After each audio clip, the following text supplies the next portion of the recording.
The benefit of doing center rotations over doing just a regular classroom is that it really mixes things up for the students. It gives them something to really focus on intently for just a few minutes, and then to move their attention onto something else. And one of the things that I've noticed in doing centers is that I can obviously only be in one place at one time, whether I'm leading a teacher center or maybe sometimes I'm just floating around the room, but it really demands the students to be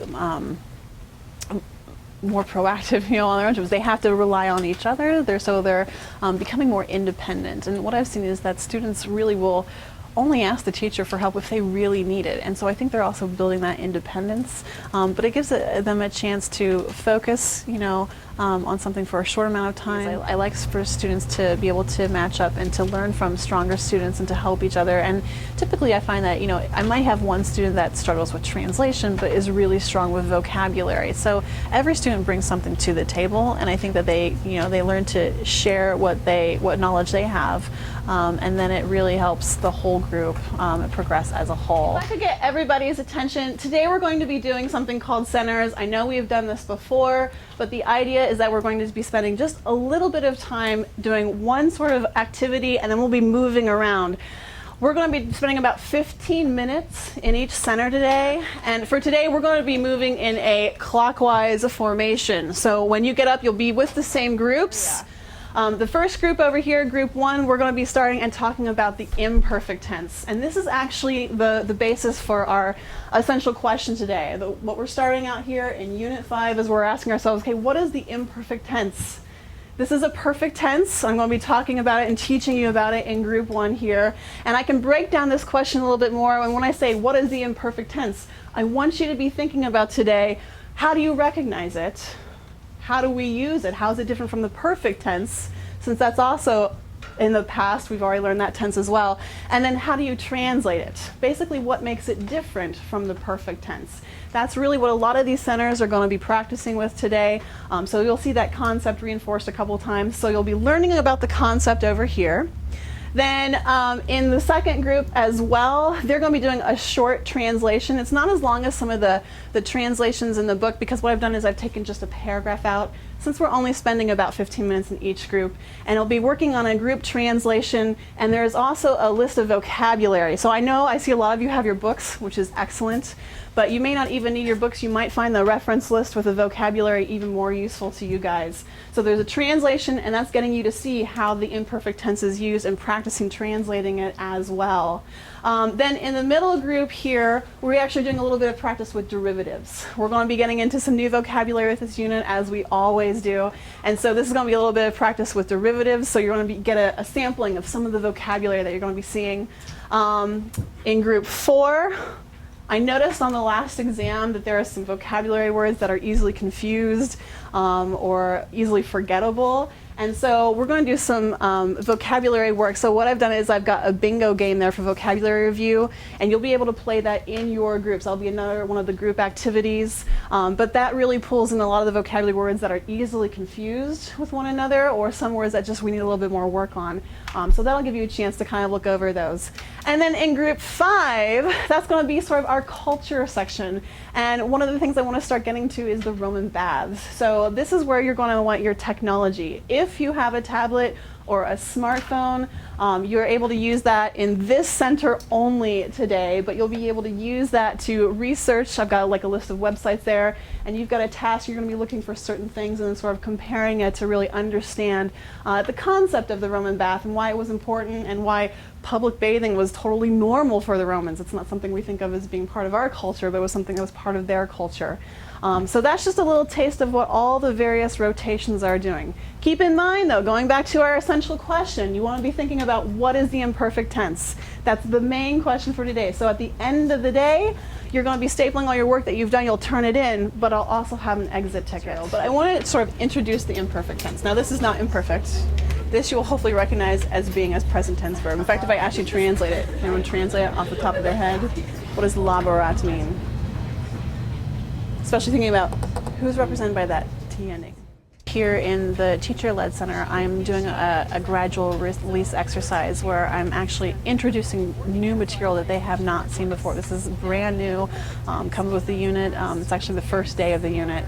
And I'm teaching them examples. I'm getting them to participate with me, having them repeat the answers after me, and then slowly asking them to see if they can come up with the answers. And once I've done enough of those examples and feel like they're really getting the material, then I turn it over to them to do the translation just on their own. These extra letters, I mean, if you look, you still have the same personal ending. You still have the same stem. So the only thing that's really different here is the addition of the letters here, which shows as future. So now I have a translation like what?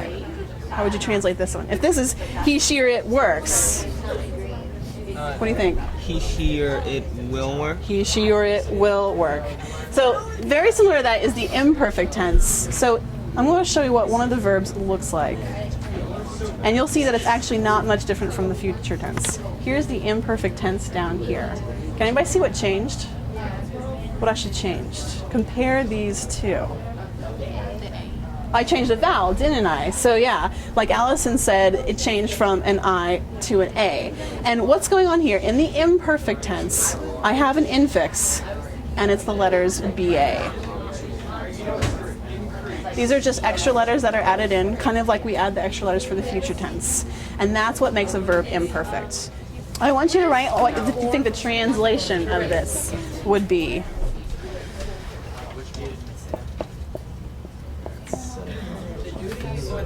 And these are all going to be in the imperfect tense. Take a look at this verb, spectabant. Spectabant. Do you all see the BA? Do you see the extra infix? What do you think the translation of this verb is? Keep in mind, you can translate this different ways. You could say did. You could say was blanking. You got to think about what this root here means. You could say they kept on doing something. They used to do something. Or you could just put the ed ending on it. So once you think you have your answer, hold up your boards for me so I can see. Glory, right? So Yes. But those two endings are the same. Those two, right? So it wouldn't be glorious fatherland. Wait. So many. Wait, am I wrong? Yeah, Gloria is glory. Okay, so In the second group, they are doing a translation that is incorporating the same material that they have just learned in Center 1. And so it's more of the same practice that they are translating the imperfect tense. They're recognizing it. They have to highlight the material and then show that they get the material by translating correctly and differently from the perfect tense. So we're actually using the material in actual translation at this point. What's locus? All right, let's just do it word by word, and then we'll put a sentence together out of it. Locus. That's fabulous. So story. Okay, so many stories passed down. it's not on there. That's like local. Is Oh, it right. location? It's Yeah, it's just like local place. So like English, Derivative of a word definition. Not really much different. To write in an aimless fashion. scribble. Scribble. Oh.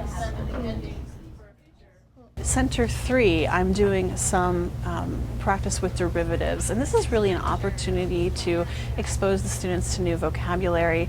Some of the derivative work is based on vocabulary that's introduced in this unit, which they haven't seen before. So they have all the material in front of them, and it gets them to make connections with the English, and it's really building those connections. You know, one of the things that we want to do is have students be able to make connections between the English language and with the Latin roots. And so it's really building or strengthening that skill that they can use. I think it's pretty. Yeah. Okay. Copy, especially of an academic record. Transcript. Oh. Oh, in group 4, I'm giving the students an opportunity to review a lot of their vocabulary. As we've been progressing through the year, I'm noticing that there are certain words that are often confused or easily forgotten, and so I actually used the last unit test, the grades. I kind of look through and say, okay, well, what are some of the common mistakes that they make? What are some of the common vocabulary that we're just not getting? And this gives the students an opportunity to go back and to, really look at those vocabulary words. And the nice thing about, bingo sounds like it's so elementary. Like a lot of people will think, well, there's no benefit to it. But in actuality, when they're going around, they're saying, oh, I hear someone else call out the word, and that helps me remember the word. And I even heard some of them relating them back to derivatives. So it's just really building that vocabulary strength. And that gets back into the English derivatives as well. Saw. Oh. Okay. I'm gonna go with to lead. Yeah.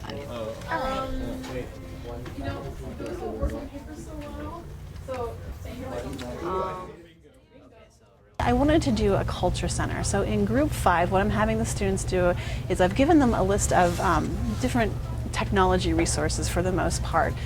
So they have a couple of computers that are available to their disposal, and a lot of them have smartphones or tablets. And we want to be current. We want to be incorporating all this new technology that we have into the classroom, and so it gives them a chance to use the devices, at their disposal, but for actual learning gains. So what they're doing in this group is they're researching the Roman baths, and then they're relating it back to what they know about the YMCA. That's really the closest connection we have, and so it's getting them to compare and contrast, to really analyze the material. If I have the single verb,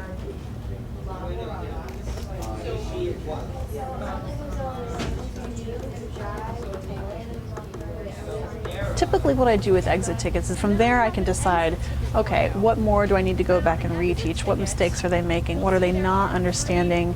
Or are we ready to move on? Can we move on to some more difficult translations? Can we do more of the compare and contrast with the different tenses? So it's really going to answer for me, did they answer or did they understand the essential question? Are they able to answer that material now? How do you recognize an imperfect verb in Latin? Number 2, how does the imperfect tense differ from the perfect tense? And number 3, give 3 possible translations for the verb navigabimus, as I've written here on the end of the exit slip. So this is going to show me that you've really gotten the concept of the imperfect tense, and this is going to be the feedback for me to see how much more we really need to do to go back over things, whether people have got the concept or if we're ready to move on after this and really start working with it in more translations.